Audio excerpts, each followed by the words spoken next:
Exploring hobbies by Meena channel पर आपका अभिनंदन है दोस्तों। आज आपके सामने रखी है मैंने ये भरवा टिंडे की सब्जी। जी हाँ, बेबी पम्पकिन भी कहा जाता है, एप्पल गॉड भी कहा जाता है और बहुत ही पौष्टिक होता है, सुपाच्य होता है टिंडा, गुणकारी होता है और आयुर्वेद में इसके औषधीय उपयोग भी हैं। आज हम इसी टिंडे की भरवा टिंडे की सब्जी बनाएंगे। तो इसके लिए मैंने सबसे पहले क्या किया है, पीलर लेकर के और इसके छिलके उतार लिए हैं। देखिए इस तरह से सारे छिलके अलग कर लिए हैं और 4-5 टिंडे मैंने थोड़े अलग बचा लिए हैं छोटे देख करके। उनका मैं क्या करूँगी बाद में बताऊँगी। फ़िलहाल इन टिंडों को हम भरवा बनाने के लिए आगे की कार्यविधि देखिए। ये इस तरह से इनकी कैप हटा रही हूँ मैं, वही पीलर की सहायता से ऊपर से गोल गोल काट लिया है और कैप हटा करके, और अंदर से अब इसका हम पल्प निकाल रहे हैं। पल्प निकालने के बाद में क्या करेंगे कि हम सारे टिंडों को एक तरफ करते रहेंगे और इस तरह से पल्प निकालने के लिए देखिए आपको एक बार फिर से दिखा देती हूँ कि किस तरह से अंदर हमने पीलर को घुमा घुमा करके और पल्प इसका निकाल लिया है। थोड़ा बहुत जो रह जाता है दोबारा से हम पीलर उसमें करके पील करके और अंदर से पल्प निकाले दे रहे हैं। तो इस तरह से टिंडा वैसे तो बहुत ही उपयोगी सब्जी है और इसके फ़ायदे भी बहुत हैं। हाई बीपी में फ़ायदा करता है, कोलेस्ट्रॉल भी कम करता है टिंडा, और इसमें क्या है 94% पानी होता है। इससे क्या है कि ये मोटापा कंट्रोल करने में भी सहायक होता है, पाचन में भी आसानी रहती है। टिंडा जो होता है ना सुपाच्य होता है, पाचन में इसमें बहुत आसानी रहती है। इसके अलावा हार्ट से रिलेटेड जो भी समस्याएं होती है उसके लिए भी टिंडा बहुत गुणकारी होता है और इसमें कैलोरीज बहुत कम होती है।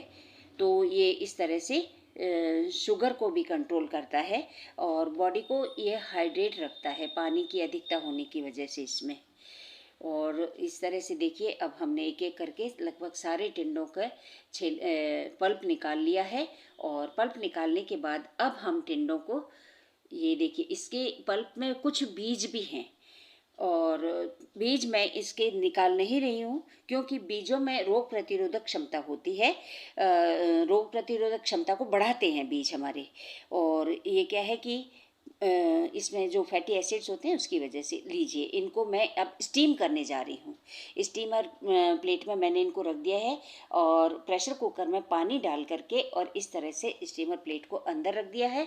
और अब हम इसका ढक्कन लगा करके, हाँ इसके जो कवर हमने निकाले हैं, ढक्कन जो हमने निकाले हैं, सही बात तो ढक्कन कहना चाहिए, वो भी डाल देते हैं इसमें क्योंकि अन्यथा वो थोड़े से हार्ड रह जाएंगे और इसमें स्टीमर में करने से ये सॉफ्ट हो जाते हैं।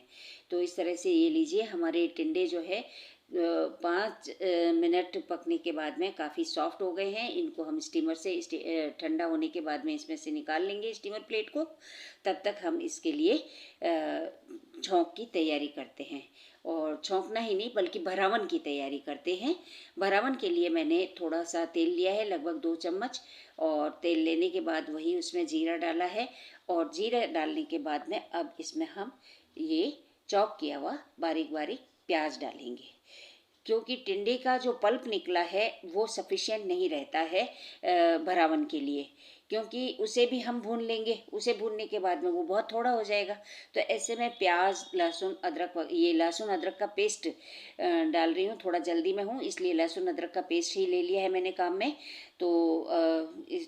तो इस तरह से जिंजर गार्लिक पेस्ट डालने के बाद में इसको हम प्याज को और भुने लेते हैं और इसमें अब थोड़ा सा नमक डाल देंगे। इससे क्या होगा कि प्याज और जल्दी सुनहरे हो जाएंगे। तो लीजिए नमक भी मैंने डाल दिया है।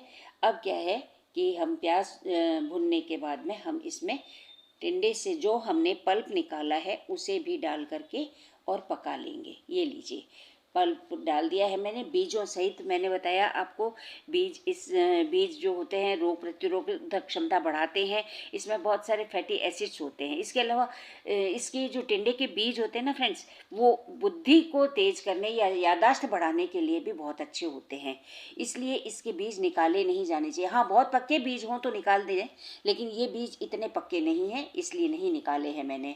लीजिए आधा सा चम्मच हल्दी डाल दी है और आधा सा चम्मच ही अब इसमें मैं धनिया डाल देती हूँ और लाल मिर्च पाउडर अभी मैं नहीं डालूंगी। मैंने आपको शुरुआत में कहा था 4-5 टिंडे मैंने अलग रखे थे, हालांकि उनको भी मैंने छील लिया और साथ साथ ही उनको स्टीम कर लिया है। वो क्या है कि लाल मिर्च का सेवन मेरे पतिदेव बिल्कुल नहीं कर पाते हैं, तो उनके लिए जो भी सब्जी बनती है बिना लाल मिर्च की बनती है। तो मैं अब ये करूँगी कि इस मसाले को इसी तरह से बस इसमें से थोड़ा सा अलग कर लेती हूँ उनके 4-5 टिंडों को भरने के लिए, और बाकी मसाले में अब मैं लाल मिर्च मिलाई देती हूँ। तो लीजिए, थोड़ी सी पान मेथी डाल दी है क्रश करके, और ये आधा चम्मच लाल मिर्च डाल दी है मैंने, कुछ आधा चम्मच इसलिए कि बाकी आधा चम्मच उसमें भी जाएगी। और ये हरी मिर्च का भी सेवन वो नहीं कर पाते हैं, तो हरी मिर्च क्योंकि इसमें मैंने मिला दी थी पल्प में, तो वो अब उतना ही बचा दिया, और वो पल्प जिसमें हरी मिर्च मिक्स की हुई थी वो मैंने अब डाल दिया है। लीजिए, थोड़ा सा गरम मसाला भी मिक्स कर दिया है, और इस तरह से ये हमारा भरावन का मसाला बिल्कुल अच्छे से अब तैयार हो जाएगा। इसके ये जो पल्प है इसको हमने पहले ही ढक्कन लगा करके थोड़ा सा पका लिया है, तो इस तरह से हमारा भरावन का मसाला तैयार है। थोड़ा सा पानी, क्योंकि नहीं तो मसाले जलने लग जाते हैं, खासकर लाल मिर्च डालने के बाद मसाले जलने लग जाते हैं, इसलिए हमें थोड़ा सा पानी का छींटा दे देना चाहिए।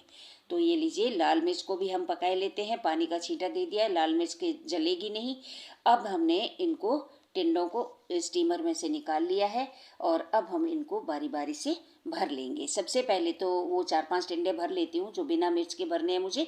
छोटे टिंडे छांटे हैं, अन्यथा कैसे ध्यान रहेगा, तो मैंने क्या है स्पेशली छोटे जो टिंडे थे 4-5 वो अलग किए हैं, और उन्हीं को बिना मिर्च का भर लूँगी मैं। सूट नहीं करती है उनको, तो ऐसे में क्या है कि उनके लिए बिना मिर्च की ही सब्जी बनानी होती है।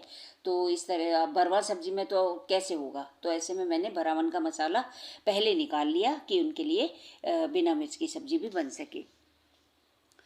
तो फ्रेंड्स, मैं बात कर रही थी टिंडे के फ़ायदों के बारे में। तो टिंडे की क्या है कि हालांकि ये जब हम भरवा टिंडे बना रहे हैं ना, ये लीजिए, इसके ढक्कन भी हमें वापस लगा देने हैं। मैंने इसी तरह से बाकी टिंडे भी भर लिए हैं, मिर्च वाले मसाले वाले भी, और बिना मिर्च के मसाले के 4 टिंडे भी अलग भर लिए हैं। और इनको जब हम ग्रेवी में छोड़ेंगे तब भी मैं ध्यान रखूँगी कि कौन से 4 टिंडों में मिर्च नहीं है। वैसे साइज़ में वो थोड़े छोटे भी हैं। तो फ्रेंड्स, अब हम इसकी ग्रेवी की तैयारी करेंगे। ये लीजिए, इनको उंगली से दबा दबा करके ढक्कन को थोड़ा अंदर की तरफ कर दिया है। वैसे ढक्कन पके हुए हैं, कोई दिक्कत नहीं है, स्टीम किया हुआ है हमने ढक्कन को साथ साथ। तो लीजिए, ग्रेवी के लिए हमने तेल रख दिया है, तेल और थोड़ा गर्म होने के बाद जीरा चटका लिया, और अब उसमें हम प्याज डाले दे रहे हैं। लाइट है नहीं, ग्रेवी के लिए टमाटर पीस नहीं पाया। ये लीजिए, जिंजर गार्लिक पेस्ट भी डाल दिया है, तो टमाटर कोई बात नहीं, कटा हुआ डाले दे रही हूँ। थोड़ी सी देर लगेगी लेकिन हो जाएगा। कभी कभी पावर नहीं होती है तब ऐसा भी होता है। तो लीजिए, अब इसमें मैं हल्दी डाली दे रही हूँ और लाल मिर्च डाली दे रही हूँ। तो इस तरह से हमारी ग्रेवी तैयार हो रही है। और आप चाहें तो यहाँ इसमें थोड़ा दही भी मिला सकते हैं, या ताज़ा क्रीम हो तो वो भी मिलाई जा सकती है ग्रेवी को और अच्छा टेस्टी बनाने के लिए। तो इसके छिलकों की मैं बात कर रही थी, टिंडे के छिलकों की। ये लीजिए, चारों टिंडे पहले अलग से रख देती हूँ किनारों पे, और बाकी के टिंडे भी इसी तरह से इसमें ग्रेवी के साथ पकने के लिए, ताकि अच्छे से ग्रेवी इनमें मैरिनेट हो जाएगी। तो बीच में हम ऐसी बात नहीं, इनको खोलेंगे और इनको उलट पलट कर देंगे। तो फ्रेंड्स, इस तरह से ये हमारे भरवा टिंडे पक करके तैयार हो रहे हैं। तो हम क्या करेंगे कि इनको ढक्कन लगा दिया है। ढक्कन लगाने के बाद लगभग 4 से 5 मिनट पकाना है। मैं बचा हुआ मसाला डालना भूल गई थी, इसलिए एक बार खोल करके बचा हुआ मसाला भी इसमें ग्रेवी में डाल देती हूँ और ढक्कन लगा देती हूँ। 4 से 5 मिनट पकाने के बाद में ये देखिए कुछ ऐसी स्थिति है। तो हम सभी टिंडों को थोड़ा अपसाइड डाउन कर देंगे, पलट देंगे। तो इससे क्या है कि नीचे की तरफ भी मसाला इनमें अच्छे से लग जाएगा। तो फ्रेंड्स, इस तरह से ये हमारे भरवा टिंडे तैयार हो रहे हैं। भरवा टिंडे बनाने के लिए हमने इसके छिलके शुरुआत में उतार लिए थे। हालांकि छिलकों में जो क्या है कि फोटोकेमिकल्स होते हैं जो हमारे ब्लड में शुगर की मात्रा को कम करते हैं। जो ताज़ा टिंडे अगर हों, जिनके छिलके ज़्यादा पके हुए नहीं हों, तो कच्चे टिंडे जिन्हें कहते हैं, ताज़ा टिंडे जिन्हें कहते हैं, उनको हमें छिलके सहित ही बनाना चाहिए। छिलके सहित ही बनाना खाना चाहिए। और ये थोड़ा सा पके हुए टिंडे थे और फिर भरवा भी बनाने थे, इसलिए मैंने इनके छिलके उतार लिए। लीजिए, थोड़ी सी पान में थी, हमने इसमें स्प्रिंकल कर दी है और ये थोड़ा सा नींबू का रस भी डाल दिया है। इससे क्या है, इसके टेस्ट में और ज़्यादा वृद्धि हो जाएगी। अब पहले बिना मिर्च के 4 टिंडे निकाल लेती हूँ, बाकी टिंडों को हम सर्विंग डिश में रखेंगे। फ्रेंड्स, बहुत सारे पौष्टिक गुणों से भरपूर होते हैं, एंटीऑक्सीडेंट से भरपूर होते हैं, फाइबर्स होता है, कैरोटीनॉइड्स होते हैं, एंटीबैक्टीरियल होते हैं, एंटी इन्फ्लेमेटरी होते हैं। तो इस तरह से टिंडों का सेवन हमें करते रहना चाहिए। खून साफ करते हैं, पीलिया में भी कारगर होते हैं। राजस्थान में तो देसी टिंडों को सुखा कर भी रखा जाता है, फोफलिया कहा जाता है उन्हें, ऑफ सीजन में खाए जाने के लिए। तो फ्रेंड्स, इतने सारे गुणों से भरपूर टिंडों की ये रेसिपी आपको कैसी लगी ज़रूर बताइएगा। आपने अगर अब तक चैनल सब्सक्राइब नहीं किया है तो प्लीज़ करें, और मेरा वीडियो आपको कैसा लगा ज़रूर कमेंट करके बताएं। हम फिर मिलेंगे किसी और वीडियो में, किसी और नई रेसिपी के साथ, किसी नई हॉबी को एक्सप्लोर करते हुए। तब तक के लिए बाय, अपना ख्याल रखिएगा।